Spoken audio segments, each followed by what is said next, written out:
Kumusta na mga boss? Pasensya na kung wala tayong upload nitong nakaraang araw, nagkaroon kasi tayo ng selebrasyon, kaya napabisi tayo sa schedule. Can I have your little help na sana makaabot po tayo ng 500 subscribers bago matapos ang taon ng 2024? Bago ang lahat, mag-shoutout muna tayo kina Boss Benji Dongsal, The Gamer Fajardo, Roxy Erig, Enward Celibio, Alexis Rayanitis, Freddy Tolentino, Jovi Arenzonzo, Rex Olor Sabes, Neil Pingus TV, at ang nagpapa-shoutout na si John Ray Domingo. Boss, shoutout sa'yo, and don't forget to like, share, subscribe, at e-comment ang inyong thoughts sa kwento. Maraming salamat po sa suporta, at sa pagpapatuloy ng kwento. Kabanata 951. Samantala, pauwi na si Gerald at ang kanyang mga tauhan ng malayo. Napansin ni Gerald ang isang pangkat ng mga kotse na nakaparada sa harap mismo ng kanilang manor. Nagtataka ako kung sino ang mga taong iyon ay maaaring, sabi ni Whistler. Maliwanag na nalilito siya. Sa hitsura nito, dapat iyon ang Quest, ang batang Panginoon ng pamilyang Wesley. Dapat sa wakas ay may balita siya patungkol sa item na sinusubukan kong hanapin sa buong oras na ito, sagot ni Gerald na may banayad ng ngiti. Sa pag-anyaya sa Quest sa kanyang mansion, sandaling pinatuwad ni Gerald ang kanyang sarili upang dalhin si Drake sa ibang silid, upang maayos na bendahe ang kanyang mga sugat. Kapag tapos na iyon, tumungo siya sa sala kung saan nakaupo si Quest ng matyaga na may isang dokumento sa kamay, habang humihigop ng tsaa. Ang kagalang-galang ni Quest ay malinaw na nagmula sa kanyang paggalang kay Gerald. Pagkatapos ng lahat, imposible para sa isang mayamang tagapagmana na kagaya niya na kumilos ng may galang sa sinumang nakaraan. Sa katunayan, ang kanyang respeto kay Gerald ay napakalaki, kaya siya ang nagpondo ng perang kailangan ni Gerald upang makabili ng pabrika. Dahil dito, natural na malalaman niya kung saan nakatira rin si Gerald. Kanina pa, Quest, matagal ka bang naghintay? Bati ni Gerald, habang papalapit sa nakaupong kabataan. Hindi talaga. Habang nagpapalitan sila ng mga kasiyahan, naalala ni Gerald kung gaano kabaluwala at mayabang ang Quest noong una silang magkakilala. Gayunpaman, napagtanto niya, sa panahon ng kanilang unang pagtatagpo, na kung mahihiya niya ang Quest. Kung gayon ang Quest ay tiyak na magiging isang mahusay at may kakayahang katulong. Siyempre, tama ang hula ni Gerald. Matapos ang isang maikling chat, nalinis ng lalamunan ni Quest. Nang dumiretso siya sa pangunahing punto. Narito ako ngayon, G. Crawford, upang sabihin sa iyo na ang aming mga pagsisikap sa pagsisiyasat ay nagbunga sa wakas. Matapos ang mahabang panahon, nakita namin sa wakas na matagpuan ang Ginseng King, sabi ni Quest bago kumuha ng isang malaking lalamunan ng tubig. Gayunpaman, wala kaming kasalukuyan. Sa katunayan, hindi namin talaga nakita ito para sa ating sarili. Iyon ay dahil may tumalo sa amin upang hanapin at makuha ito mga kalahating taon na ang nakakalipas. Sa totoo lang, hindi namin nalaman ang tungkol dito kung hindi naglagay ng malawak na lambat ang aking lolo. Ang impormasyon ay talagang nagmula sa isang random na vendor. Panipi, sa sinabi ng vendor, isang grupo ng medyo maimpluwensyang mga tao ang kumuha sa kanya noon upang magsilbing gabay nila sa paligid ng bundok dahil sikat siya sa pag-alam ng mga landas sa bundok tulad ng likuran niya. Matapos maghanap ng ilang oras sa Ginseng King, kalaunan ay natagpuan nila ito sa lalim ng lalim na matatagpuan sa kailaliman ng bundok. Nang mahukay ito, inabot ng grupo ng mga tao ang vendor sa isang malaking halaga ng pera upang manahimik tungkol sa kanilang natuklasan. Panipi, sa lahat ng katapatan, gayunpaman, naramdaman ng vendor na ang perang ibinigay nila ay napakaliit. Ito ay salamat sa kanyang hindi nasisiyahan at ang aking lolo na nagbabayad ng mga kaugnay na tao. Anuman ang katayuan, malaking halaga ng pera upang makalakam ng impormasyon tungkol sa Ginseng King na ibinahagi ng vendor ang nangyari sa amin noon. Paliwanag ni Quest habang huminga siya ng malalim. Ibinaba ang kanyang boses, idinagdag pa ni Quest. Ang Ginseng King ay kasalukuyang nasa kamay ng pamilyang Yaol. Ang pamilyang Yaol Nagtatakang ulit ni Gerald. Ang mga ito ay isa pang makapangyarihang pamilya sa larangan ng negosyo sa lungsod ng langit, tulad ng Westley. Habang nandyan lang ang pamilya ko dahil lumipat kami, ang mga yawl ay mga lokal na makapangyarihan na sa oras na dumating kami. Panipi, nakikita ko, maaari bang pagkatiwalaan ang impormasyon mula sa vendor? Sumisipsip ulit ng tubig, pagkatapos ay sumagot si Quest, kaya niya pinag-uusapan kung saan, habang naghahanap siya para sa karagdagang impormasyon, nalaman ng lolo na hindi lang pala kami ang may kamalayan na ang mga yawl ay mayroong ginseng king. Ang ilang mga lokal at dayuhang puwersa ay tila may kamalayan din. Sa kanilang natuklasan, bilang isang resulta, marami sa kanila ang nagsimulang gumawa ng aksyon sa yawl simula sa bandang 3 buwan na ang nakakaraan. Ang isa sa mga mas matinding kaso ay ang pag-agaw kay Tulip, ang pangalawang binibini ng pamilyang yawl. Ang kanyang pagdukot ay malamang na naiugnay sa Ginseng King, bagaman kaagad siyang nailigtas. Panipi, habang ang yawls ay tiyak na mahusay sa pagtatago ng katotohanan na sila ay kasalukuyang nagmamay-ari nito, ang katotohanan ay nananatili na ang sinumang humahawak sa Ginseng King ay katulad sa kanila na nakayakap sa isang bomba ng oras. Sa sandaling pagmamay-ari mo ito, ang pag-target ay simpleng magiging enram, sabi ni Whistler na may mapait na ngiti sa labi. Nakasimangot ng bahagya, sumagot si Gerald pagkatapos. Anuman kung gaano karaming mga makapangyarihang grupo ang nagtangkang kunin ang kanilang kamay, dapat ako ang magmamayari nito sa huli. Sa totoo lang hindi nakakagulat kung bakit ang Haring Ginseng ay napakahusay na hinahangad. Pagkatapos ng lahat, ayon sa mga alamat, nagawang itaguyod ang mahabang buhay. Gayunpaman, sinabi rin na ang mga normal na tao na nagtangkang ubusin ito ay mamamatay lamang pagkatapos gawin ito, hindi makatiis ng kapangyarihan ng hari ng ginseng. Gayunpaman, alam ni Gerald na hindi siya regular na tao. Upang talunin si Court, tiyak na makakaligtas siya sa pagkain ng Ginseng King sa sandaling makamit na niya ito. Kinailangan niya, anuman, ang mga yawl ay labis na naghihirap sa kasalukuyan. Pagkatapos ng lahat, habang nasa kamay nila ang Ginseng King. Ngayon, hindi nila alam kung kanino ito ibebenta. Napakaraming tao na nais ito para sa kanilang sarili. Panipi, kung nais mong pagmamay-ari ito, Ginoo, natatakot ako na ang pagnanakaw nito sa kanila ay hindi gagana ng maayos. Gayunpaman, mayroon akong isang plano sa isip.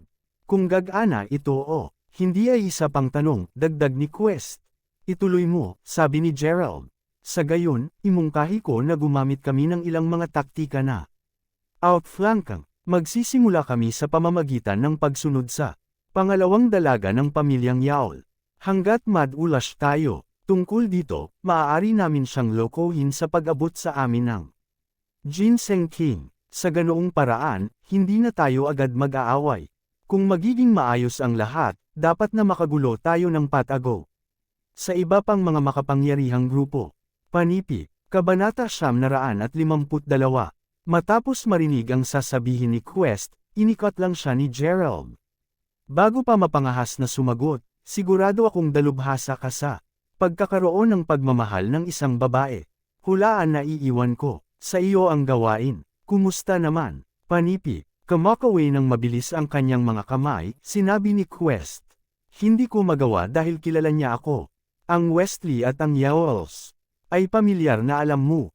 Anuman, hindi tulad ng pagmamahal ay ang tanging paraan upang magawa natin ito. Gagawin ito hanggat maaari nating lapitan siya. Iyon ang dahilan kung bakit iminungkahi ni Lolo na makahanap ka ng angkop na confidential para sa gawaing ito bukod sa akin. Pagkatapos ng lahat, dahil ang Tulip ay na-target ng maraming tao ngayon, dapat kaming kumilos ng mabilis bago siya mahulog sa kamay ng iba. Panipi, si Tulip ay kasalukuyang freshman sa Heavenly City University. Kapag handa na ang confidential, tutulungan kita na ipasok sila sa universidad na may kunwari ng isang lektor. Panipi, ngunit sino ang sapat na angkop para sa gawain? Tanong ni Gerald, habang nakakulot ang noo niya bago nag-scan sa karamihan ng tao. Kahit na kaagad na nagboluntaryo si Whistler, ang kanyang taas at Matibay na hitsura ay pinaramdam kay Gerald na magkakahawig. Siya ng isang security guard kaysa sa isang lektor. Habang si Tyson ay mukhang maliit na mas bata, pareho siya at si Drake ay nasugatan pa rin. Ano pa, ang parehong mga kalalakihan ay sobrang lamig at malayo upang maging angkop para sa gawain. Walang sino man ang maniniwala na sila ay mga mag-aaral o lektor. Pagkakita sa ginagawa ni Gerald, nagsimula na ring tumingin sa paligid ang iba. Matapos magpalit-palit ay iling ang kanilang mga ulo, lahat ay huli na nakatingin kay Gerald. Dahil marahil ikaw lang ang isa sa atin na talagang nag-aral sa universidad dati, sa palagay ko ikaw ang pinakaangkop na tao para sa trabaho, Ginoo, nakangiting sabi ni Whistler. Ako, sagot ni Gerald, natigilan. Pero may manliligaw si Sir. Hindi mo lang sasabihin sa kanya na magkaroon ng isang hindi siguradong relasyon sa ibang babae. Sabi ni Yuki sa labas ng asul pagpasok niya sa silid na bitbit ang maraming mga pagtsaa. Mayroong isang malinaw na hint ng kasiyahan sa kanyang kaakit-akit na mukha habang sinabi niya iyon. Malinaw na ito ay isang biro, Yuki. Tulad ng kung iminumungkahi namin para sa master na makakuha ng pagmamahal ng ibang babae. Ang pangunahing focus ngayon ay upang protektahan ang tulip at ilagay siya sa pangangalaga ng aming grupo. Sagot ni Whistler habang ngumiti siya ng bahagya ng mapait. Nakita ko, pout ni Yuki bilang sagot. Samantala, si Gerald mismo ay tila may iniisip tungkol sa isang bagay. Sa parehong Drake at Tyson na kasalukuyang nagpapagaling at Whistler na may responsibilidad na pamahalaan ng mga pag-aari. Sa huli, si Gerald ay tila ang pinakaangkop na tao pagkatapos ng lahat. Napagpasyahan sa kanyang desisyon, tumango muna si Gerald bago sabihin, sige, hulaan ko gagawin ko ito. Umaasa ako sa iyo upang ayusin ang mga bagay para sa akin, Quest. Panipi, hindi problema, Ginoo. Dahil sanay ka sa gamot, mahihiya ka sa isang lektor na kapalit ng biology. Mula nang nagtapos ako sa universidad na iyon, sasabihin ko sa iyo ng maaga na ang pagiging isang lektor ay may simoy. Ang kailangan mo lang gawin ay basahin nang malakas ang aklat. Sagot ni Quest. Kinabukasan mismo, nadulas si Gerald sa isang suit at blazer na ginawang perpekto ang kanyang pang-iskolar na hitsura habang papunta sa universidad. Pagdating, kaagad siyang binati sa pangunahing pasukan ng universidad ng vice team leader ng koponan ng biology kasama ang isang batang lalaki at babae. Nakikita ko na dumating ka sa tamang oras upang magulat sa iyong tungkulin, G. Crawford. Payagan akong ipakilala ka muna sa dalawang ito. Narito si Miss Marjorie Swift mula sa aming koponan ng biology habang ang Ginoo doon ay pinapante ni G. Quinlan. Yuckson, sinabi ng pinuno ng bise-koponan. Pagharap sa susunod na dalawa, idinagdag pa ng pinuno ng bise-koponan, ito si G. Gerald Crawford, ang bagong kapalit na guro. Ang iyong posisyon ay katulad sa kanya, G. Yuckson, dahil pareho kayong bago dito. Anuman, pareho kayong mga kasamahan ngayon. Ngayon, maaari mo bang ipakita sa kanila sa paligid ng universidad? Marjorie. Panipi. Si Marjorie ay isang babaeng may kaakit-akit na hitsura at mahabang buhok. Parehong payat at matangkad, tumingin siya sa paligid ng 24 na edad at ang kanyang ugali ay tila medyo pambihira. Ang mukhang propesyonal na itim na suit at palda ay nagsilbi lamang upang madagdagan ang kanyang pagkaakit. Ginoo, Yuckson at G. Crawford, gagawin natin, sabi ni Marjorie na may isang matamis na ngiti sa labi habang nakasilip kay Gerald. Kabanata 953. Ito ay talagang walang misteryo kung bakit niya ginawa ito. Kung sa bagay, si Gerald ay parehong guwapo at hindi nagkakamali na bihis.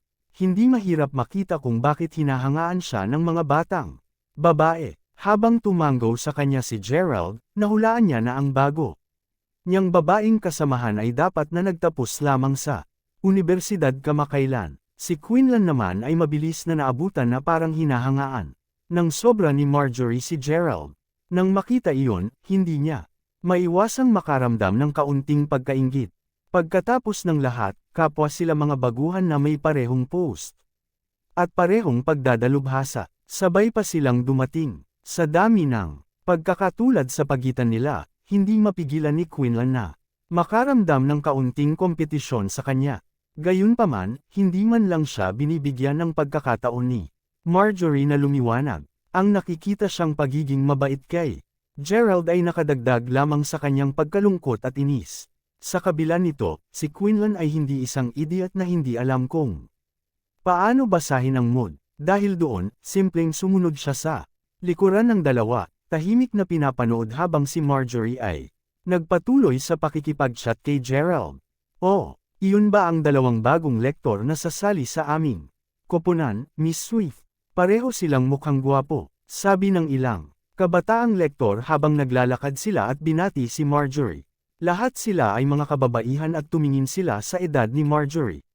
Sa katunayan, narito si Gerald Crawford, samantalang ang kanyang pangalan ay, humihingi ako ng paumanhin, ngunit ano ulit ang iyong pangalan? Tanong ni Marjorie na medyo awkward habang humarap kay Quinlan. Dahil ang nakatuon ng pansin ni Marjorie sa gwapong Gerald. Napagtanto niya ngayon na hindi niya naalala ang pangalan ni Quinlan. Nakangiting mapangiti, sinabi ni Quinlan, ako si Quinlan Yoxon. Gayunpaman, sa wakas, ang parehong bagay ang nangyari ng ang lahat ng mga babaeng lektor ay nagsimulang palibutan at kausapin si Gerald sa halip na siya.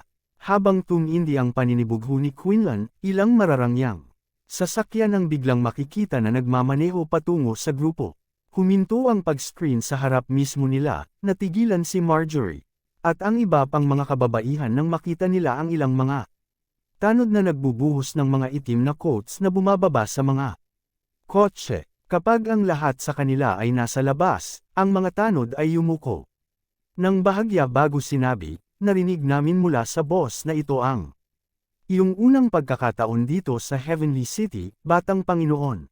Kami ay maghohost ng isang welcoming party para sa iyo ngayong gabi, panipi. Bilang tugon, inayos lamang ni Quinlan ang kanyang mga gintong baso bago sabihin, mabuti.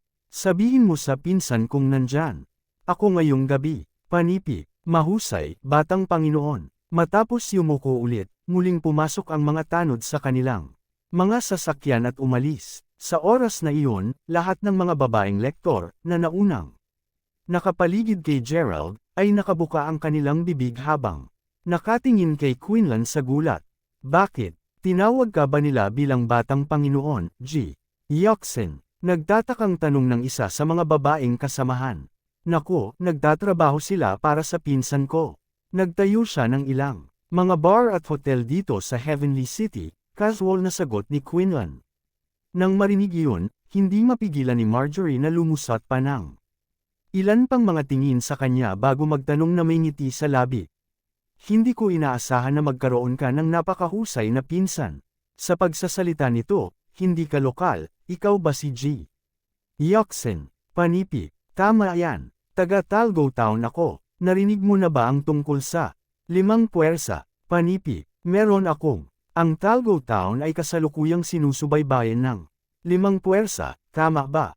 Sa narinig, lahat sila ay makapangyarihan. Sa lahat at bawat isa ay may mataas na katayuan dito sa lungsod ng langit. Gulat na bulalas ng isa pa sa mga kasamahan, parang sobrang naintriga. Sa gayon, tumutulong ang aking ama. Napatakbuhin ang mga gawain para sa pamilyang Charlie, isa sa 5 puwersa. Nakangiting sagot ni Quinlan. Ano? Sinabi ng lahat ng mga kasamahan na naruroon, lubos na namangha. Bilang mga lokal ng lungsod ng langit, ang mga batang babae ay naiimpluwensyahan ng kanilang kapaligiran na mas gusto ang mga tao na mas malakas. Walang sino man ang maaaring sisihin sa kanila. Dahil ang higit na kapangyarihan at impluwensya ng isang tao sa lungsod ng langit, mas masisiyahan sila sa isang buhay ng kadakilaan doon. Ito ay simpleng bagay na inaasahan ng lahat ng kababaihan, lalo na ang mga naninirahan sa Heavenly City. Kabanata 954. Matapos makita ang lahat ng mga marangyang kotse na iyon, lahat ng mga kababaihan doon ay mas nagselos sa sandaling malaman nila na si Quinlan ay talagang kasangkot sa 5 puwersa. Bakit hindi ka lang nagtatrabaho sa iyong pangkat noon? Tanong ng ibang kasamahan. Haha, mas gusto kong hindi magtrabaho sa Talgo Town ngayon. Dahil sa lahat ng kaguluhan na nilikha ng bagong itinatag na Royal Dragon Group, ang 5 puwersa ay sumusunod sa pangkat na. Iyon ngayon, alam mo. Bukod dito, sinabi sa akin ng aking ama na, mas makakabuti sa akin na lumabas at subukang maghanap buhay. Muna para sa sarili ko, sagot ni Quinlan habang umiling siya na may mapait na ngiti sa labi. Narinig iyon, ngumiti ng mahina si Marjorie. To think that Quinlan was been so steady and mature. May punto ang tatay mo, G. Yoxan. Kung sabagay, bata ka pa rin. Kaya sino ang nakakaalam? Marahil ay magagawa mong mag-blaze ng isang bagong paraan sa pamamagitan ng pagiging medyo mas malakas ang loob at gumawa ng sarili mong pamumuhay dito. Panipi, nakangiting sabi ni Marjorie habang papalapit sa Quinlan. Sumasang-ayon ako. Ang mga batang babae ngayon ay malapit na palapit sa Quinlan. Habang idinetalye niya ang mga pangunahing insidente na kamakailan lamang naganap sa parehong Talgo Town at Heavenly City. Habang masaya silang nag-uusap, matawalang ang tawa ni Gerald. Habang umiling sa gilid, matagal na siyang nasanay sa mga eksenang tulad nito. Nang makita na si Gerald ay hindi na pinapansin, nakita ni Quinlan ang kanyang sarili na lumalaki ng labis. Dahil walang panayam si Gerald na dadaluhan sa umaga, simpleng umupo siya sa opisina sa buong oras hanggang tanghali. Malapit na sa oras ng pananghalian, lumingon si Gerald kay Marjorie na nakaupo sa tabi niya, bago ngumiti ng ngiti, kumusta?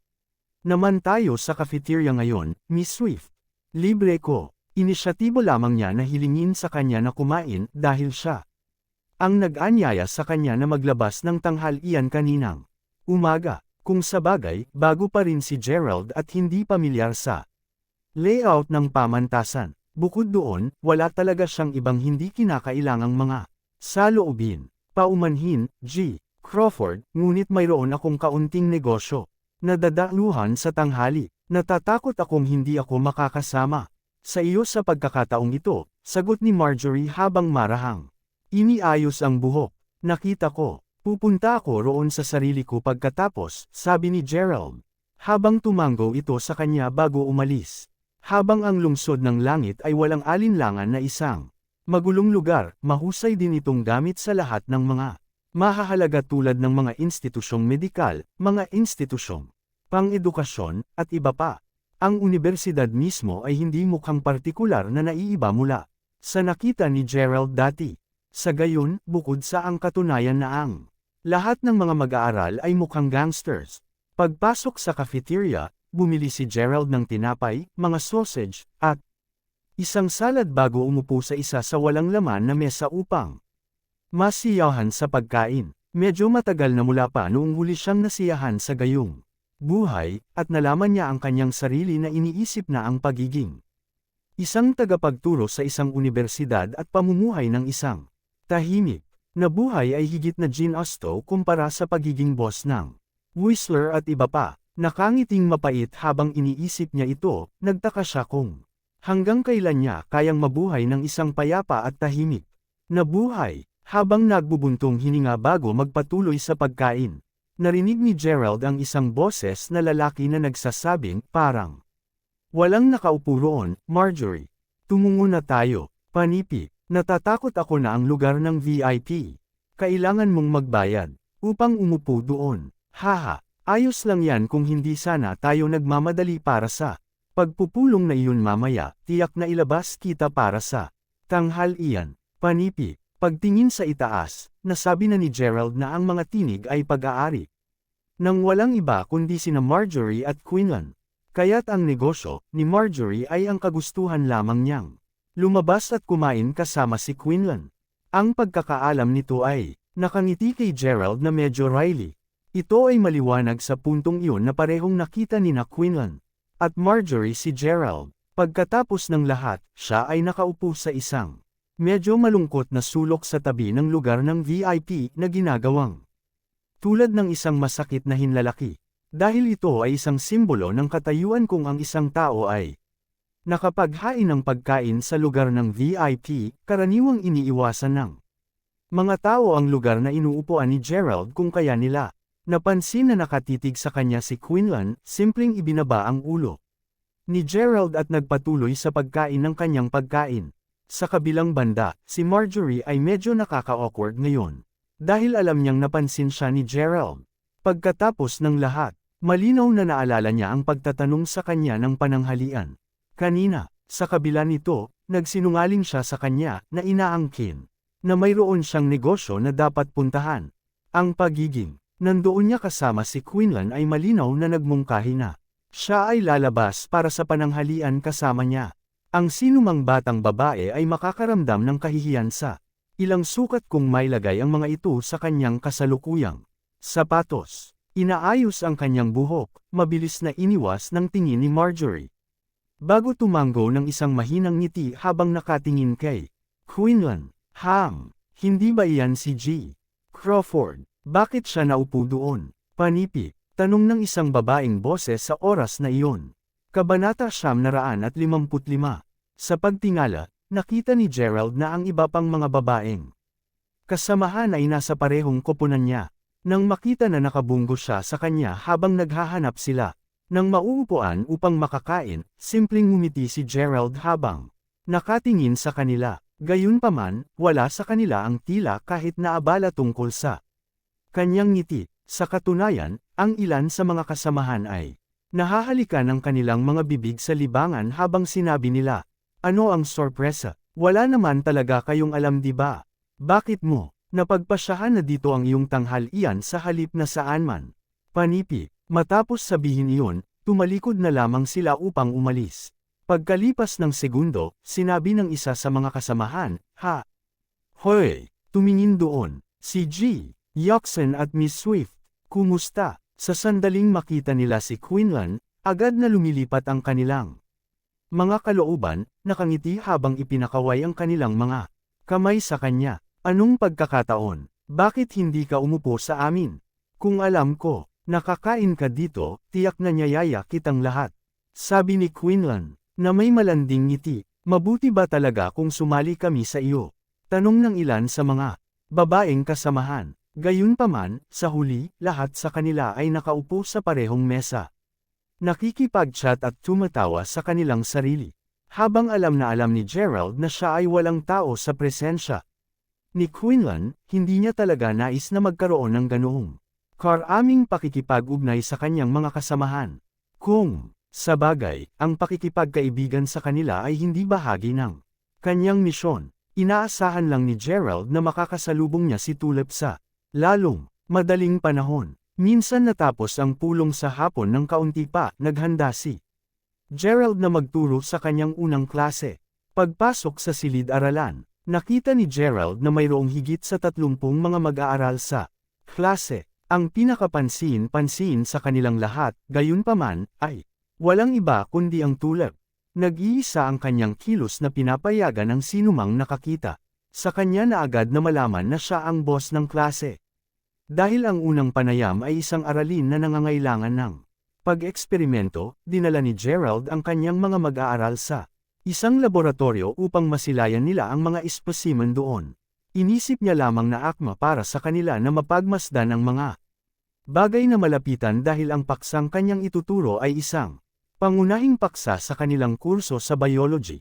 Nasa sabik na hindi nila kailangang manatili sa klase, mabilis na kinuha ng mga estudyante ang kanilang mga notebook at sinundan si Gerald palabas.